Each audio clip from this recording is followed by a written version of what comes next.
Hello दोस्तों, three Linnaeus पर आपका स्वागत है। मैं फिर से आपके लिए एक रोमांचक कहानी के साथ आया हूँ। तो चलिए कहानी शुरू करते हैं सुनील के साथ। ये कहानी है यूपी शहर के निरंजन की, जिसकी कहानी को मैंने आवाज़ दी है। तो चलिए कहानी पे आते हैं। निरंजन यूपी के गांव जैसे इलाके में अपने बहन के साथ रहता था। निरंजन के माता पिता दिल्ली में रहते थे, लेकिन बहन की पढ़ाई की वजह से यूपी में रहना पड़ रहा था। अच्छी खासी लाइफ चल रही थी और निरंजन का पूरा ख्याल उसकी बहन नम्रता रखती थी। लेकिन निरंजन अपनी पढ़ाई से ज़्यादा घूमना फिरना ज़्यादा पसंद था। निरंजन अक्सर अपना बाइक निकालकर कभी दोस्तों के साथ तो कभी अकेले ही चक्कर मारता रहता था। एक बार की बात है, निरंजन अपने दोस्त के साथ अपने गांव से दूर सुबह सुबह ही निकल गया। निरंजन जब दोपहर का खाना खाने के लिए ढाबे पर रुका और अपने दोस्त के साथ पहले तो वो जमकर खाना खाया, और खाना खाने के बाद जब उनकी नज़र घड़ी पर पड़ी, फिर निरंजन को एहसास हुआ कि अभी तक नम्रता का कॉल नहीं आया है। ये सोचकर जब उसने फ़ोन देखा तो पहले से ही नम्रता के काफ़ी मिस कॉल थे। निरंजन ने तुरंत ही फ़ोन लगाया और सामने से बेल बजने लगी। फ़ोन रिंग लगातार बज रहा था, पर नम्रता ने एक भी कॉल रिसीव नहीं किया। तब निरंजन ने भी सोचा, जब मेरा मिस कॉल देखेगी तो कॉल करेगी ही। ऐसा सोचकर वो अपना अपना खाना ख़त्म कर निकलते हैं, क्योंकि रास्ता थोड़ा लंबा रहता है उनका। और इस बार निरंजन की बाइक उसका दोस्त चला रहा था। दोनों अच्छे से घर की तरफ बढ़ रहे थे। धीरे धीरे शाम होने आ गया था। कुछ यूं ही रास्ते में निरंजन ने पूछा, भाई क्या लगता है कितने टाइम में पहुंच जाएंगे? उसका दोस्त जवाब देता है, अगर इसी स्पीड में जाते रहे तो आराम से 8 से 9 बज सकता है। मैं थोड़ा स्पीड चलाता हूँ तो थोड़ा जल्दी पहुँच जाएंगे। और लगभग से खाली रास्ता था, जहाँ शहरों के शोरगुल नहीं रहता। निरंजन का दोस्त थोड़ी और स्पीड बढ़ाकर गाड़ी चलाने लगा और धीरे धीरे अंधेरा भी छाने सा लगा था। ऐसे ही में निरंजन का फ़ोन बजा। उसने फ़ोन निकाला तो देखा उसकी बहन फ़ोन कर रही है। निरंजन ने भी फ़ोन उठाया और बात की तो नम्रता ने कहा, भैया मैं आज मामी के घर जा रही हूँ, मामी भी आई है। वो मुझे अपने साथ घर ले जा रही है कुछ दिनों के लिए। अब इस पर निरंजन भी क्या बोलता। वैसे भी वो अपनी मामी के साथ ही कुछ दिनों के लिए जा रही है। और निरंजन ने भी हाँ बोलकर फ़ोन रख दिया।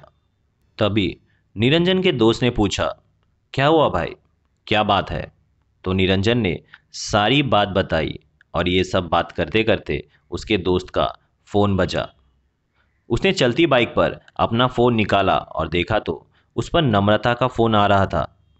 निरंजन ने भी ये सब देखा तो उसको भी अजीब लगा, आखिर इसके पास इसका नंबर कहाँ से आया?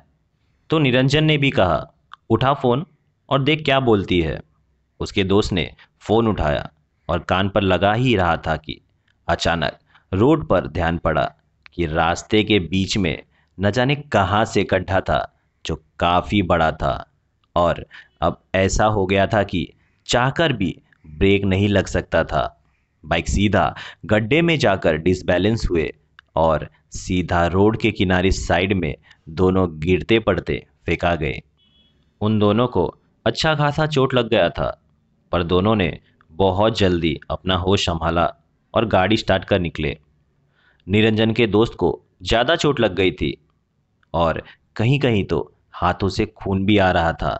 तो निरंजन भी सब कुछ सोच समझकर अपने दोस्त को कहा, भाई तू आज मेरे घर रुक जा, ऐसा तुझे तेरी माँ देखेगी तो तुझे घर से निकलने भी नहीं देगी। तो तू मेरे घर चल, और नम्रता भी नहीं है घर में, वो भी मामी के साथ गई है ना, तो तुझे भी कुछ तकलीफ नहीं होगी। और कुछ यहाँ वहाँ की बातें करते करते घर पहुँचे। घर पहुंचकर बाहर गाड़ी लगा रहा था तो निरंजन ने देखा घर के बरामदे में नम्रता बैठी है। निरंजन तुरंत ही आवाज़ लगाया। उसकी बहन उठी और पास आई। निरंजन बड़ी हैरानी से पूछा, तुम इधर क्या कर रही हो? और तुम तो मामी के घर गई थी। तभी नम्रता कहती है, अरे भैया, मैं गई थी पर फिर वापस आ गई, अच्छा नहीं लगा उधर, बाद में कभी चली जाऊंगी। ऐसा कुछ और बातें हुए और तीनों घर एक साथ अंदर आए। रात में सोने के लिए दो ही कमरे थे, तो एक में नम्रता और बाकी में दोनों सो गए।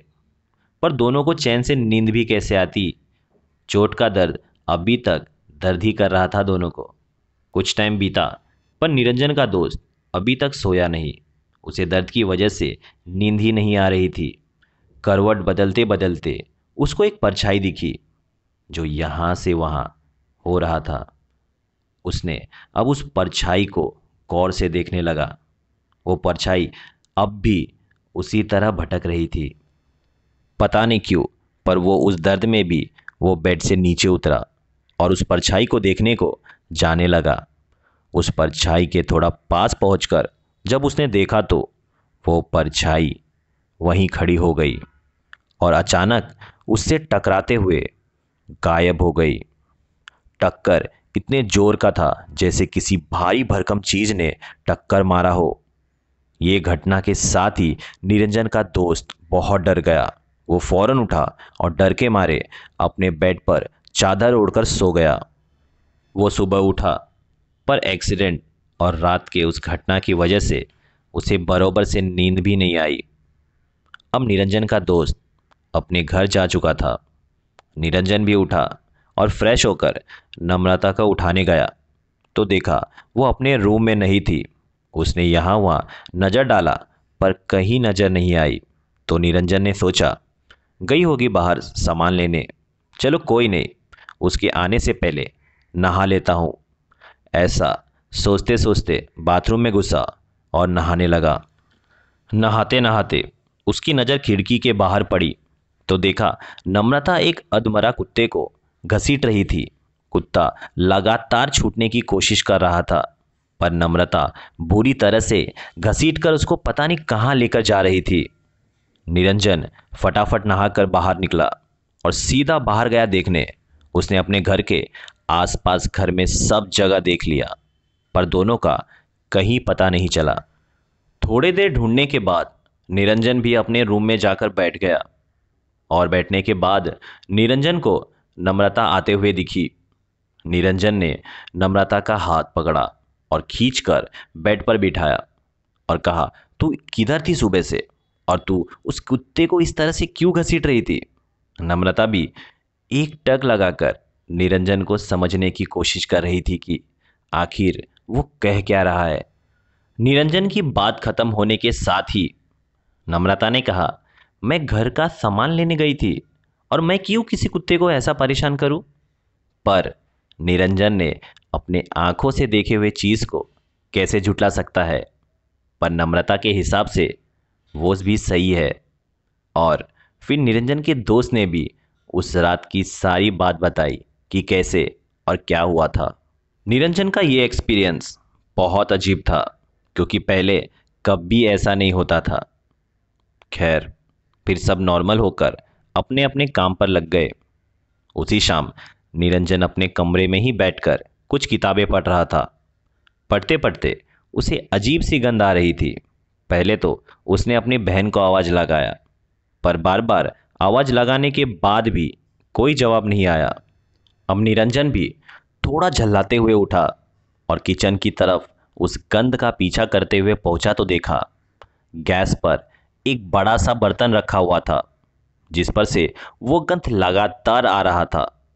निरंजन ने तुरंत ही उस बर्तन पर से ढक्कन हटाया तो देखा उसमें एक कुत्ता बुरी तरह से खून से लथपथ मरा पड़ा था और ध्यान से देखकर ऐसा लग रहा था ये वही कुत्ता है जो नम्रता घसीट कर लेके जा रही थी। निरंजन फटाफट किचन से भागते हुए नम्रता को आवाज़ देता है। नम्रता हॉल में बैठी हुई थी और निरंजन नम्रता को गुस्से में, तू पागल हो गई है, ये सब क्या है? तुझे क्या हो गया है? ऐसा क्यों कर रही है? पर नम्रता की मानो तो जैसे उसको कुछ पता ही ना हो। नम्रता बड़े आराम से बोली, भैया पर मैंने क्या किया? उस दिन बाकी सब तो नॉर्मल रहा, अब रात हो गया। निरंजन फ्रेश होकर सोने चला गया। पड़े पड़े कुछ नींद लगी ही थी कि गले पर किसी का हाथ धीरे धीरे फेरने का एहसास होने लगा। पर नींद की वजह से ज़्यादा उसे समझ नहीं आ रहा था। उसे धीरे धीरे वो हाथ का गले पर दबाव बढ़ता जा रहा था। अब धीरे धीरे निरंजन का सांस घुटने लगा था।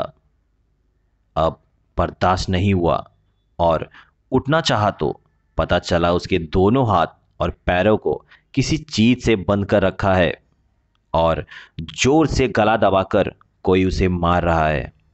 पर निरंजन चाहकर भी कुछ नहीं कर पा रहा था। पर जब उसे लगा अब वो नहीं बच पाएगा, उसने पूरा दम लगाकर एक घुटती हुई आवाज के साथ उठा तो देखा नम्रता रूम से बाहर भागी।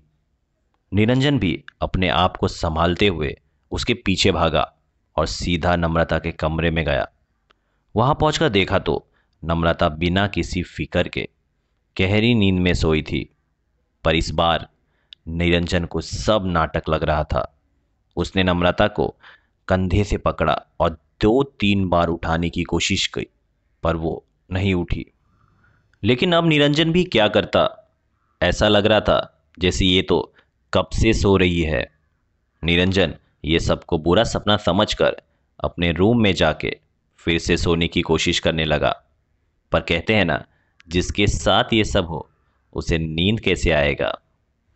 खैर, करवट बदलते बदलते सुबह हो गया और बाकी सब भी नॉर्मल ही लग रहा था।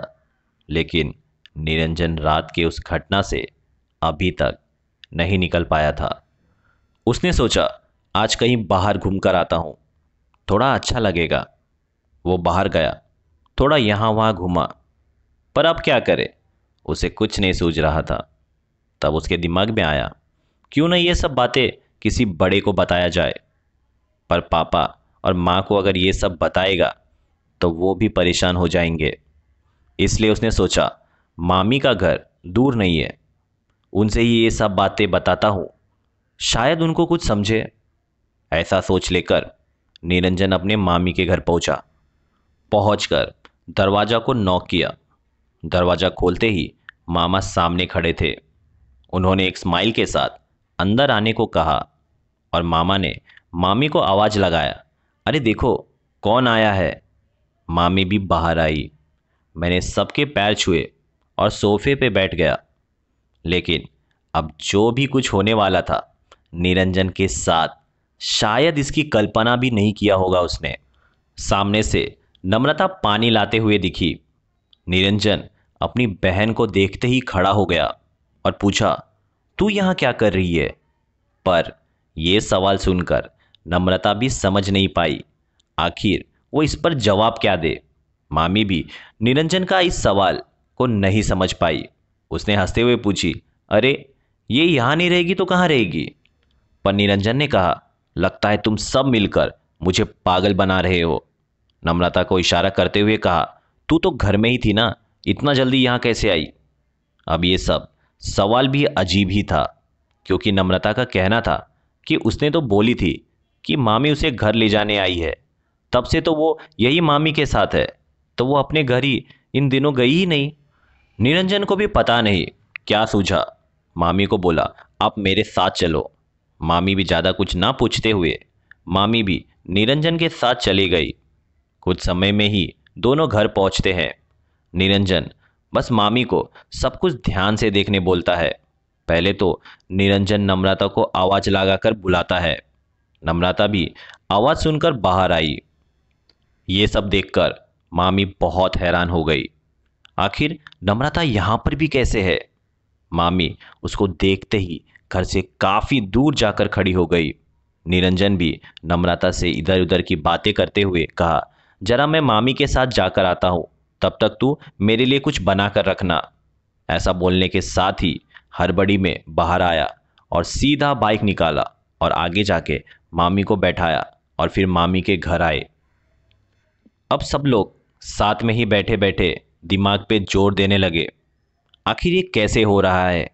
तभी निरंजन के मामा ने बोला, कुछ टाइम रुको, मैं किसी को लाता हूँ। ऐसा बोलकर वो चले गए और लगभग से 1 घंटे के बाद उन्होंने एक बाबा को लाया साथ में। आते ही सबने उनके पैर छुए और बैठकर सारी बात बताया। बाबा ने निरंजन को ये हफ्ते में होने वाली सारी चीज़ें पूछी, कहाँ कहाँ गया था, क्या क्या हुआ था और क्या नहीं। निरंजन के बात करने के बाद बाबा ने कहा, ये कोई और नहीं है, ये एक छलावा है जो किसी का भी रूप ले सकता है। और ये छलावा अक्सर किसी सुनसान जगह से गुजरने वाले को धोखे से एक्सीडेंट करवाकर या उसके किसी पहचान के लोगों का रूप लेकर साथ में चले जाते हैं और मौका देखते ही मार देते हैं। लगता है उस छलावा ने तुम दोनों भाई बहन की बात सुन लिया होगा, जिस वजह से उसने तुम्हारी बहन का रूप लेके तुम्हारी घर आ गई। और ये तो भगवान की कृपा है जो तुम अभी तक बचे हो। ये सब सुनकर सब लोग डर चुके थे। बाबा ने कहा, तुम सब मुझे सिर्फ वो घर दिखाओ, बाकी लोग यही रहेंगे। ऐसा बोलकर बाबा और निरंजन दोनों उस घर पहुंचे। बाबा ने निरंजन को घर से दूर ही रहने को कहा और बाबा उस घर में गए। और लगभग से आधे घंटे बाद बाबा आए और कहा, चलो यहाँ से। निरंजन भी तुरंत अपनी बाइक स्टार्ट किया और घर पहुंचा। पहुंचकर बाबा ने कहा, मैं उस घर को तो चारों तरफ से बांध कर आया हूं, लेकिन अगले कुछ हफ्तों तक उस घर के आसपास भी न जाए। ऐसा बोलकर बाबा निरंजन और नम्रता के हाथों में एक एक धागा बांध दिए और वहां से चले गए। आज उस बात को 5-6 साल से भी ज़्यादा हो गया, पर निरंजन और बाकी लोगों को हिम्मत ही नहीं है वहां जाने की। अब निरंजन और नम्रता उस घर को छोड़कर अपने माँ और पिताजी के साथ दिल्ली में ही रहने लगी। तो ये कहानी थी निरंजन की। उम्मीद है आपको हमारी कहानी ज़रूर पसंद आई होगी। हमने भी आपके लिए एक नया सीरीज लाया है जिसका नाम है रात का समय, जिस पर इसी तरह का कुछ वीडियोस अपलोड किए जाएंगे। तो आप भी सब्सक्राइब और फॉलो और लाइक करना ना भूलें। Thank you.